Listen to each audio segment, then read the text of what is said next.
Hello everybody, welcome to Midwest Imagery. Today I'm going to show you another little tutorial in Photoshop how you can add a little polish to some of your images, and I'm going to use this picture of some spring flowers called bloodroot and show you how I can crop it to center it better and then have a tiny little bit of colorization on a couple of the blossoms only. Anything that you can figure out how to do in Photoshop, there are probably 100 different ways to do the very same thing.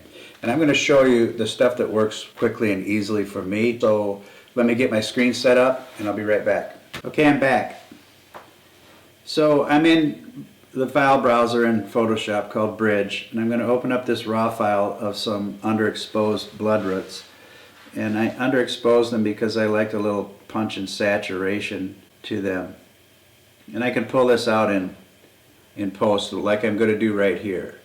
So the first thing I'm going to do is see what Photoshop thinks it'll look like by pressing this auto button right here. And that helps it quite a bit. And I'm going to leave it the way it is and open it right into Photoshop by clicking on this open button. And here we are open in Photoshop.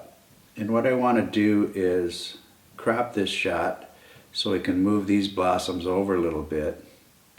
Add a little color to these two blossoms, and then try my secret sauce and see if that helps us at all. So the first thing I'm going to do is crop this to 8 by 10 because right now it's 27.5 by 18.3 native image size, which is a little big for what I'm thinking to do with this picture. So let's make it an 8 by 10. And to do that, I'll go over and grab my crop tool or press the letter C. And this gives me my cropping bounding box. And if we look up here into the crop menu, then we can see our width by height by resolution is at 10 inches by 8 inches by 240 pixels, which will print just fine. So when I click inside of this box, I'll also get my rule of thirds composition grid because we're going to change this a little bit. I think I'm just going to move these guys over a little bit, kind of like that. I'm going to reduce this tiny bit so I can get rid of that torn blossom there, and then we're going to move it over just a touch more, and we're going to crop it up a little bit like that.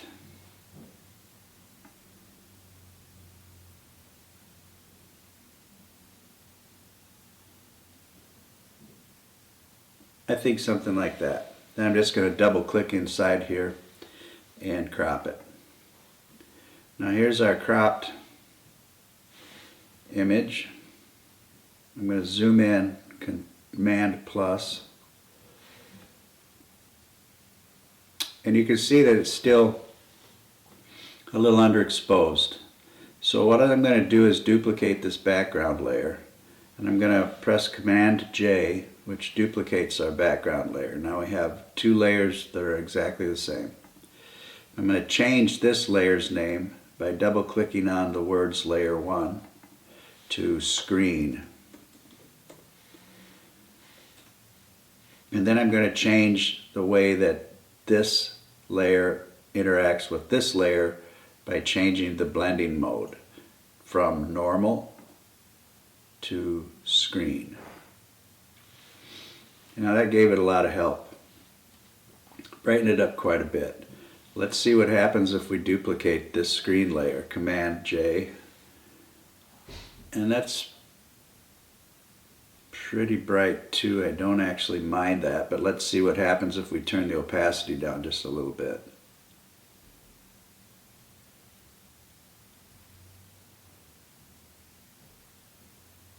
Okay, let's work with that. So we have two screen layers and we have the background layer, and if we turn off the two screen layers, we can already see the difference that this simple fixes have made. What I'm going to do now is make all three of these layers into a single layer on top. And this is going to be the keyboard shortcut that's affectionately known as the claw. It's Shift Option Command E, and that just merges these three layers together into one merged layer, which I'm going to rename, double clicking on layer 1, merged. And that tells me that these layers are merged, tells me to kind of keep track of what I'm doing here. But we're also going to run a little filter on here, and this is the special sauce I'm talking about here. This is something that I try on almost all of my images, and sometimes it works and sometimes it doesn't. But what I'm going to do is go up under my filter menu, select blur, select Gaussian blur, and then when my menu comes up, I've always used a radius of 8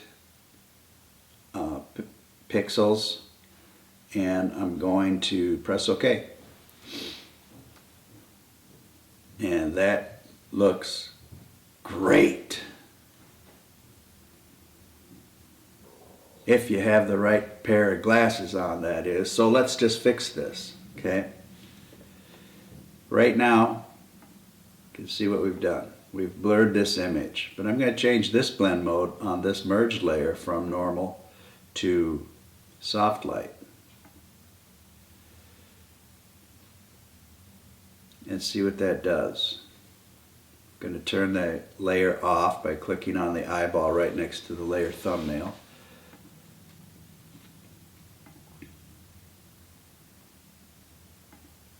I don't know, what do you think?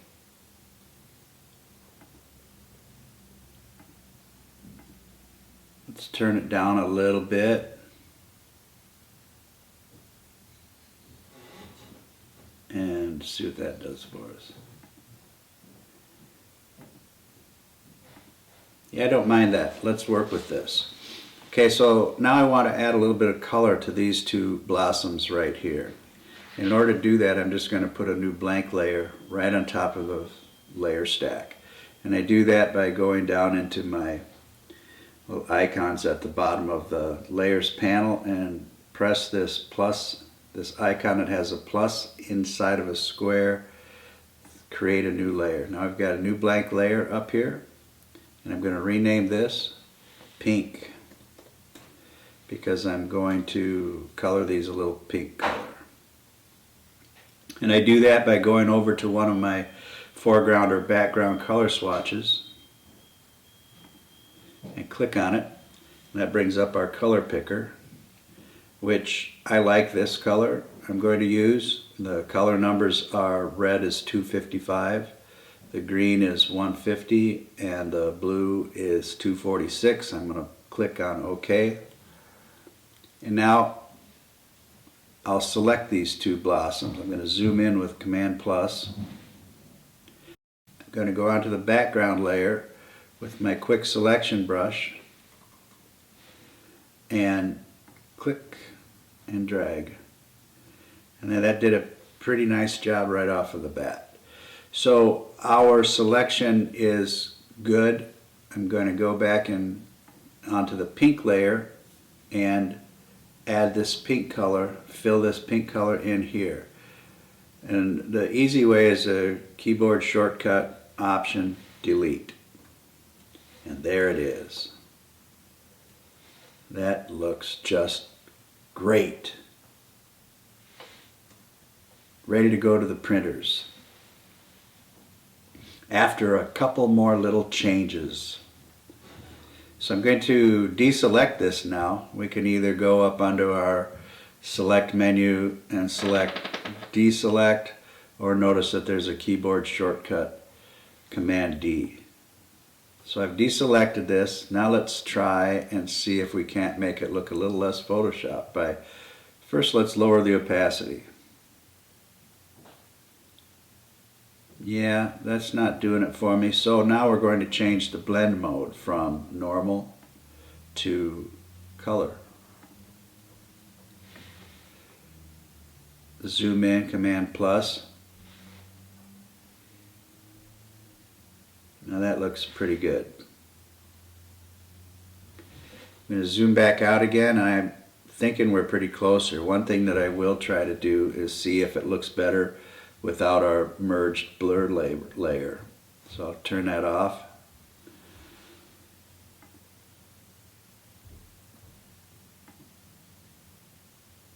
I don't know, what do you think?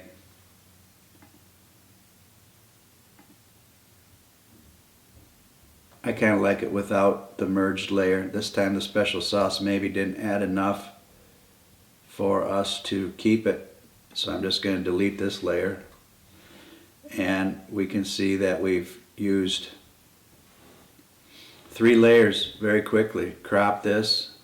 Let's see what it looks like before and after. So here's our before. And here's our after. Before, after. You tell me, which one do you like best? Now I'm going to take a few minutes to shut this screen down, and I'll be right back.